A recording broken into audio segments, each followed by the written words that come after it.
Hello, good morning. My name is Patrycja Zadłużna and from Guretruck, from our helpdesk department. And today I'm going to talk a little bit about the latest news from world of transport. I would also like to show you our newsletter that will be sent today or maybe tomorrow to all of our clients. And today I'm not going to talk too much about the elections in European Parliament for the European Parliament because I think that I need to learn and read more about it and to think how it will, impact all of us, especially in the world of transport. So I found a couple of news today, and let me share my screen just 1 second. I will start with our newest newsletter for you. Give me a second. Yes, so let me show you this. Last month, regulation number 561/2006 was aimed in relation to infringements committed to the misuse of the tachograph regulation. The regulation introduced the following changes. From now on, the authorities of any EU member state can impose penalties for tachograph-related infringements, regardless of where the infringement is committed. Previously, penalties could only be imposed in the member state where the violation occurred. From May 24, infringements committed for the use of the tachograph may be sanctioned in any state, regardless of whether they have been committed in another member state or in a third country. It is an important.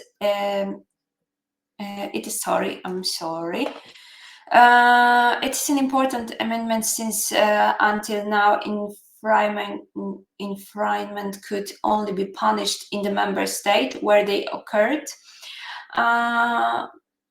A member state shall enable the competent authorities to impose a penalty on an undertaking or a driver for an infringement of the regulation or of regulation number 165 and so on, detected on its territory, and for which a penalty has not already been imposed, even where that infringement has been committed on the territory of another member state of a third country.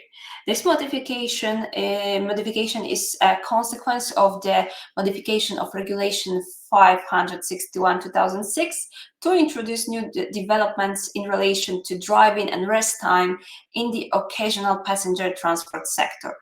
You will see the newsletter in a couple of hours, I suppose, so you will have all the information on your email. Okay, right now I'm going to talk a little bit about farmer strikes and protests. It will be mostly about carriers and the impact that the recent strikes and protests has on it. Wait a second. Okay. Okay. 1 second. Okay, the last action of farmers caused millions of losses for carriers. Despite the efforts of the French authorities, the recent protest action of farmers at the border of the two countries caused serious congestion. The Transport Organization Federation the Transport Organization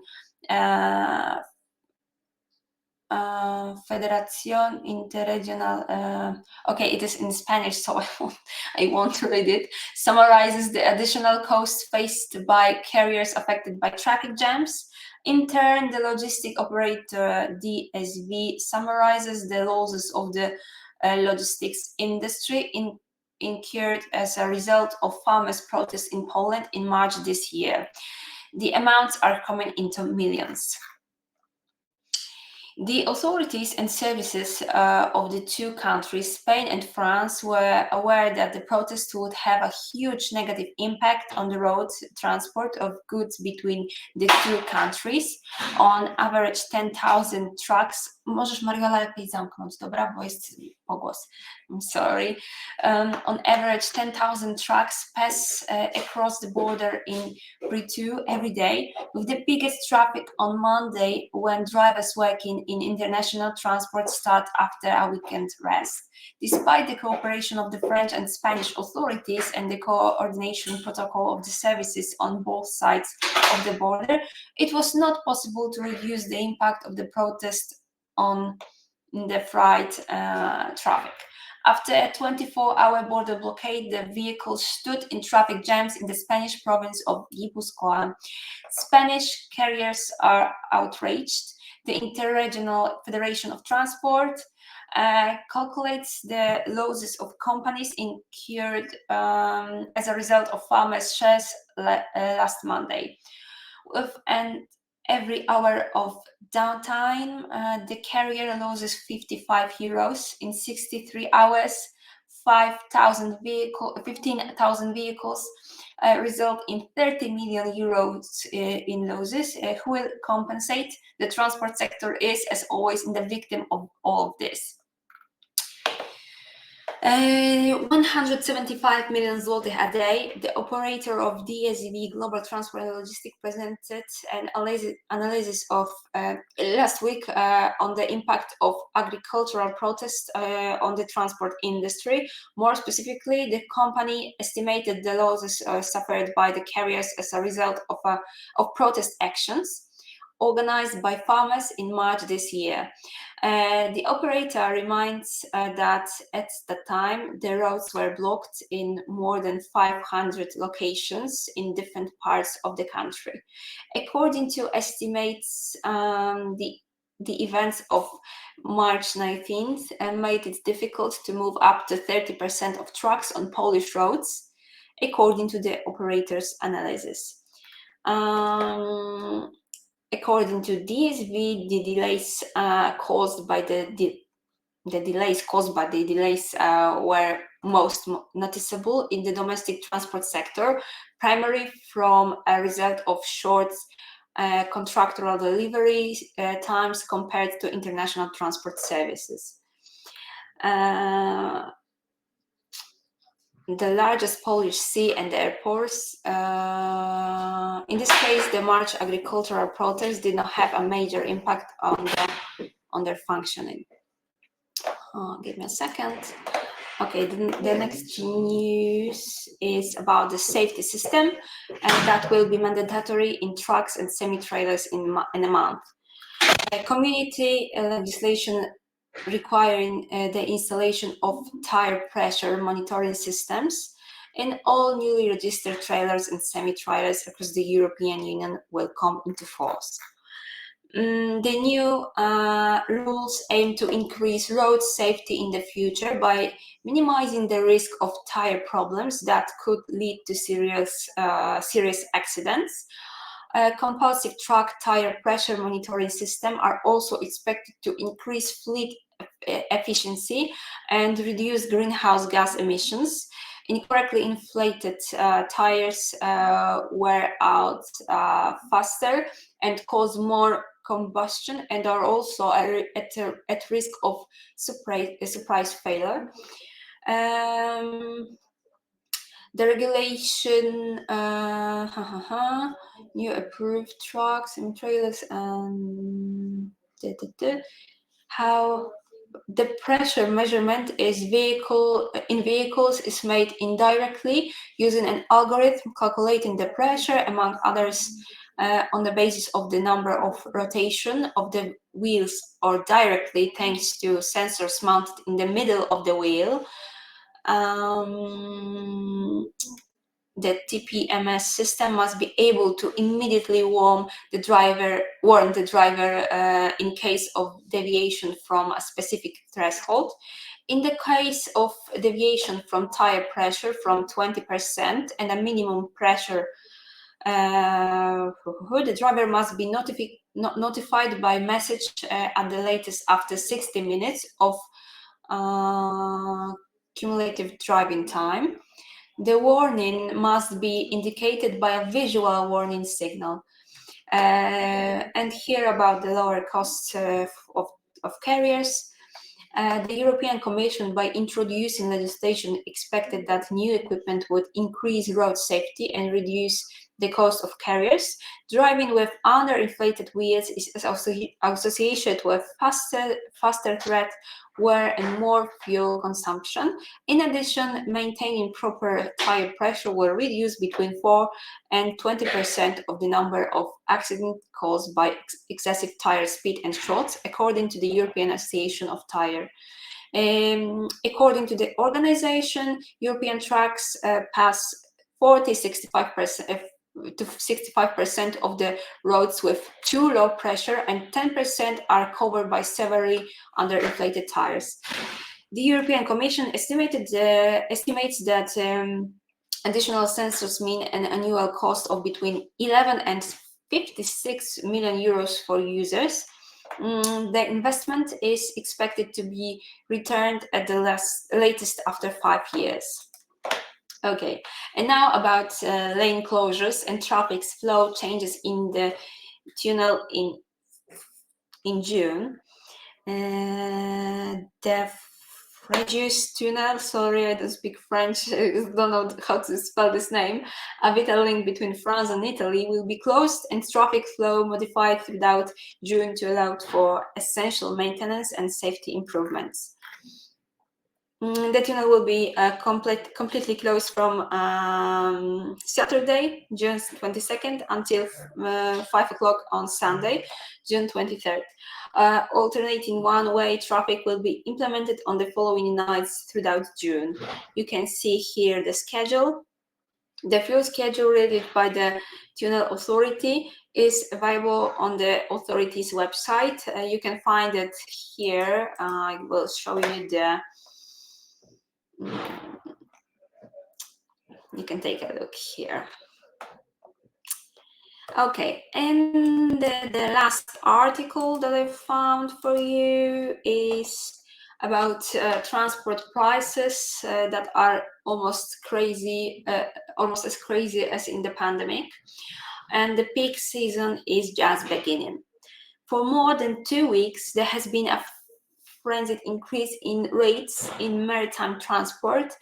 They feel like a thunderbolt from the clear sky. The crisis in the Red Sea, which has been ongoing since December, has led to significant increases in rates in the first weeks, but then they were calmed down. In the week ending May 24, the Drury index of the road from Shanghai to Rotterdam increased by 20% compared to the previous week. In 7 days, there has been a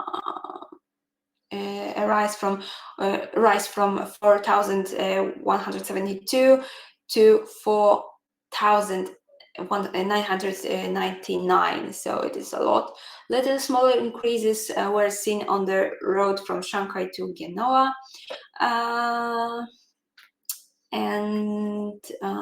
We'll take a look below. Houthis weather climate policy. The reason for this is the crisis in the Red Sea that has been going on for more than half a year, which means that ships to Europe must sail around Africa instead of Suez Canal.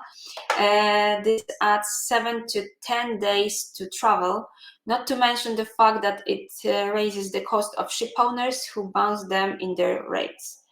All this leads to congestion in major ports such as Shanghai, Ningbo, Xiamen, and so on. The problem also affects ports outside China, including in Singapore. Charges related to climate requirements also contribute to price increases. Let us remind you that from the 1st of January this year, maritime shipping in the EU is covered by an emissions trading system, which increases the shipping costs to ports in the community. In addition, the promotion of alternative and green fuel propulsions also entails higher costs. In addition, at the end of April and early May, unfavorable weather in Asia, which made it difficult to sail, stopping many ships in ports, or this is especially true of Singapore, Malaysia, and South China ports. In addition, due to the weather, the ships bypassed many ports, so that the main export ports of Asia did not return containers in the right amount. In this situation,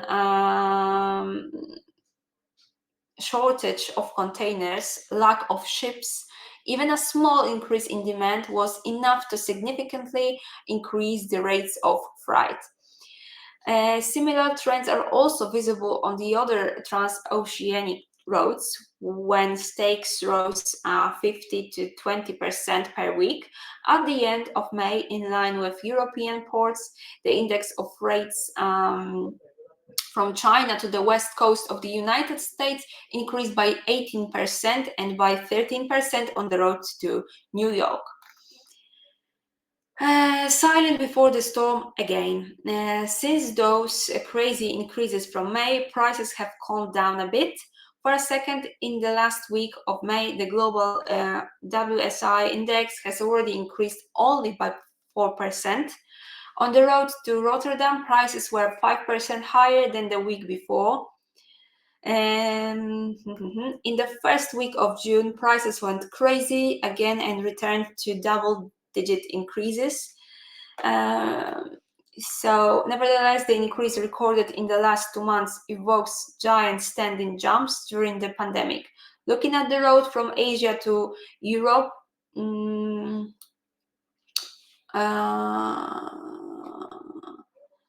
index for this direction was $3,000.